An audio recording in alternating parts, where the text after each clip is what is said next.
एक समय की बात है, एक गांव में एक गरीब किसान रहता था, जिसके पास छोटा सा खेत था। उस खेत में फसल नहीं होती थी। वह किसान उसमें रोज मेहनत करता और फसल न होने के कारण वह बेचारा बहुत ही दुखी और निराश होता था। ऐसे ही काफी बार मेहनत करने के बाद किसान समझ गया कि इस खेत में फसल नहीं हो सकती, अब इसमें मेहनत करना फिजूल ही है। फिर अपने खेत के पास बैठकर सोचने लगा, ऊपर वाले, अब मैं क्या करूं? यह खेत तो मेरे किसी काम का नहीं, अब मेरे घर का गुजारा कैसे होगा? क्यों ना मैं ऐसा करूं, इस जमीन को बेच दूं और उन पैसों से अपना कुछ काम कर लूंगा। हाँ, ऐसा ही करता हूं। इतना ही सोचकर किसान अपनी जमीन बेचने सेठ के पास चला जाता है।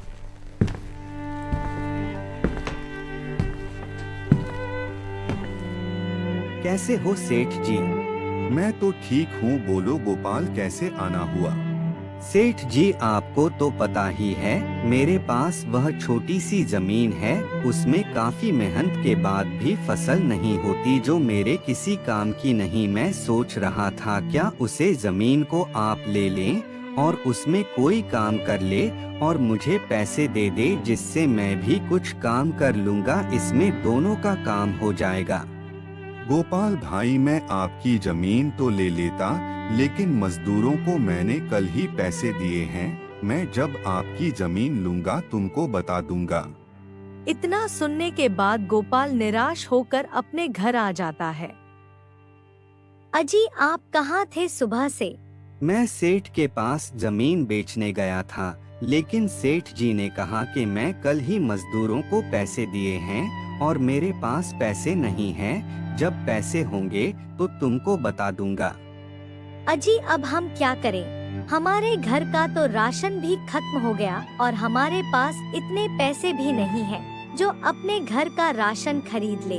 अजी, तुम जंगल जाकर लकड़ी ही काट लो, जिससे हमारे घर का राशन तो आ जाएगा, बाद की कल सोचेंगे। हाँ, यह तो मैंने सोचा ही नहीं, तुम सही कहती हो, ऐसा ही करता हूँ। फिर गोपाल लकड़ी काटने के लिए जंगल की तरफ चल देता है। जिस जंगल में गोपाल जा रहा था, उस जंगल में लुलू भूत रहता था और वह बहुत ही दयालु और अच्छा भूत था। आने जाने वाले लोगों की मदद करता था। जब वह उस जंगल में पहुंचता है तो लुलू भूत उसे देख लेता है और देखकर उसके पास आता है। आप कौन हो और यहाँ क्या कर रहे हो?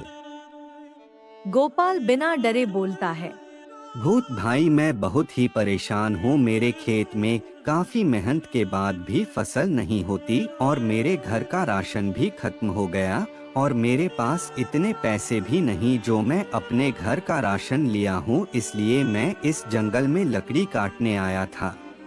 अच्छा, ऐसी बात है, चलो कोई बात नहीं, तुम ऐसा करो, यहाँ से लकड़ी मत काटो और अपने खेत पर जाकर देखो, तुम्हें पहले से बेहतर मिलेगा। ठीक है भूत भाई, मैं अपने खेत पर जाकर देखता हूँ। इतना कहकर गोपाल वहाँ से चला जाता है और जैसे ही अपने खेत पर जाकर देखता है, मक्के की फसल हरी भरी खड़ी मिलती है, जिसको देखकर गोपाल बहुत ही खुश होता है। जिसमें मेहनत करने के बाद भी कुछ नहीं होता था, उसमें हरी भरी मक्की की फसल देखकर गोपाल को अपनी आंखों पर भरोसा नहीं होता और भूत को दिल ही दिल में धन्यवाद करता है। अगर वीडियो अच्छी लगी हो तो लाइक और सब्सक्राइब कर देना। आपका एक लाइक और एक सब्सक्राइब हमें बहुत मोटिवेट करता है और कहानी बनाने के लिए हिम्मत देता है। तो मिलते हैं अगली वीडियो में।